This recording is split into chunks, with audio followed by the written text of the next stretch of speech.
Hey guys, Bree here from Bree Beers and Associates, and we have focused so much when it comes to the CARES Act on PPP loans, EIDL, unemployment, the stimulus payments that we've ignored that I really want to touch on today. So that's what we're going to talk about.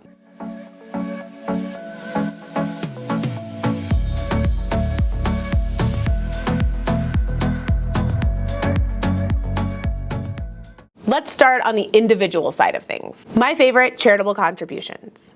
So normally when you give to charity, all right, whether it's cash or non-cash, Goodwill, Salvation Army type stuff, that's all included on Schedule A if you itemize your deductions, all right? Meaning that if you take the standard deduction, you don't get a tax benefit for those charitable contributions.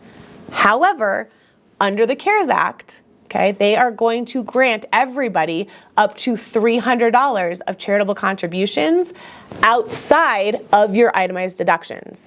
Meaning, if you take the standard deduction, you can still take a benefit of up to $300 based on your charitable contributions for the year. The even better news is that the Economic Aid Act has extended that additional $300 charitable contribution to also be in effect for 2021. If you are filing jointly, you do get to take $600 as your charitable contribution donation. You do get to double it, so that's cool as well. Next, let's talk about flexible spending accounts, FSAs.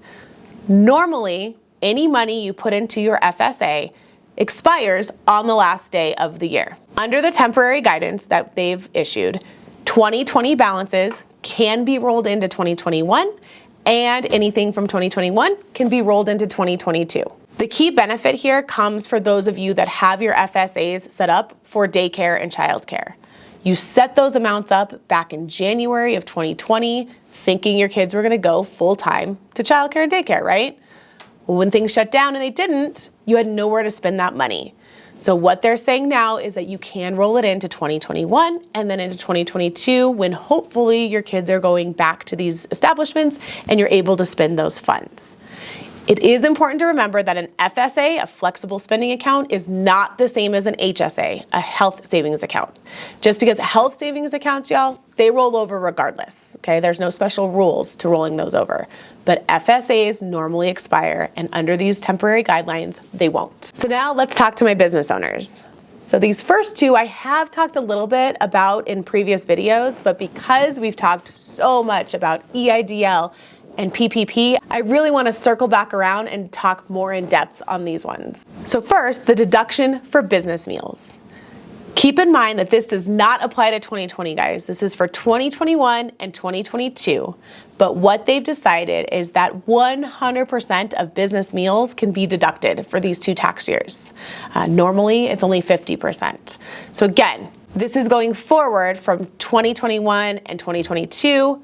For 2020, it's still only 50%. So next, we're going to talk about the payroll credits for sick and family leave time because of COVID. So in 2020, there was a mandate that said unless you were a small business owner with less than 50 employees, you were required to pay your employees for sick time up to 80 hours or 2 weeks if they had to miss for COVID-related issues specific to them. So this meant if they got COVID, or if they had to be quarantined because they had COVID symptoms, or maybe they had to be quarantined because they came into contact with someone who had COVID, but for any reason, they had to miss work for up to 2 weeks because of something COVID, because of them, not family, but because of them, you had to pay them 100% of their wages for that 2-week period. If they were unable to work because of a family-related issue, so maybe they couldn't work because their school shut down and their kid had to stay home, and so they had to stay home. Or they had to stay home with a quarantined family member because they were sick. For whatever reason, if it was a family-related issue, you had to pay them out, but only at 2/3 of their pay. On the flip side, because employers were required to pay out this sick time, they also got to receive a payroll tax credit on their next payroll tax return. So in essence, you got reimbursed for paying the COVID-related sick time out. It's just a timing difference, okay? You had to pay your employee and then you had to be reimbursed for that payment. They have extended that, not the mandate, but the credit through March of 2021.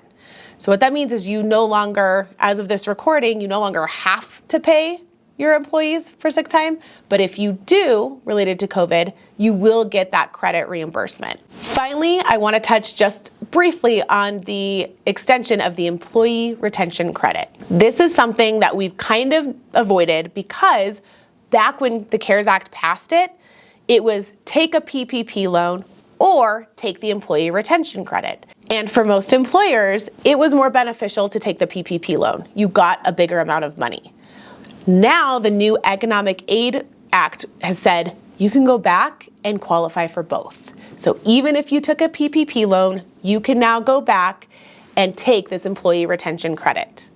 Okay, as of right now, we still don't have the guidance on how to do that, but check for future videos because we will have a video on how to claim that credit going back to 2020 payroll tax returns. But right now, I want to just give a high-level view of how to know if you qualify for this tax credit, because it could be very beneficial to you. So first we want to talk about how do you qualify. So it's important to note that qualifying in 2020 looks different than qualifying for this credit in 2021. So let's go backwards first. So in 2020, you got to look at second quarter, third quarter, and fourth quarter. You look at your gross receipts, and if your gross receipts for either of those quarters is 50% less than that same quarter from 2019, you can qualify for this credit. This credit is going to be 50% of an employee's wages up to $10,000. So in essence, it's up to a $5,000 credit per employee. Okay, maxes out at that $5,000 per employee for the year. It's also important to know that you gotta make sure that you don't use the same wages that you paid out PPP. All right, so you can still qualify for both of these things. You can still have used PPP funds to pay payroll in 2020 and qualified for this employee retention credit using different wages, okay? And this is where I'm gonna tell you, this is not a do-it-yourself project.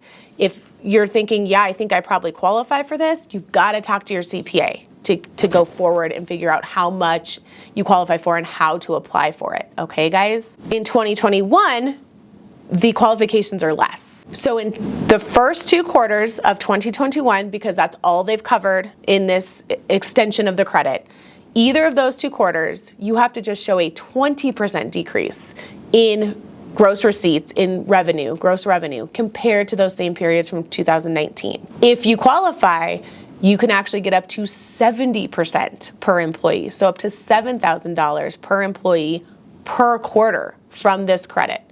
So whereas in 2020, you capped out at $5,000 per employee over the year, in 2021, you can actually get up to $7,000 per employee per quarter. So you can get up to $14,000 because this credit covers first and second quarter of 2021. Again, what I want you guys to do, the only thing I want you guys as business owners to be able to do is look and see if you qualify. So I want you to look at your revenue for each of those quarters compared to 2019 and see if you satisfy those reductions in receipts. If you do, then it's time to pass this project on to your CPA. So those are my hidden gems from the CARES Act and the Economic Aid Act. But if there's anything else you guys have questions about, please let us know because we'd love to do trainings on what you guys have questions about. If you guys have any questions about what we talked about today, go ahead and leave a comment below. And then I highly, highly suggest you head on over to our Facebook community, Money, Taxes, and Finance for Small Business, because these topics are what we talk about on a regular basis and have live trainings on every week. You can access that group by clicking the link in the description box. Thanks for watching. If you found this video helpful, please give it a thumbs up, subscribe, and while you're loving on me hard, go ahead and hit the notification bell so you never miss a future video.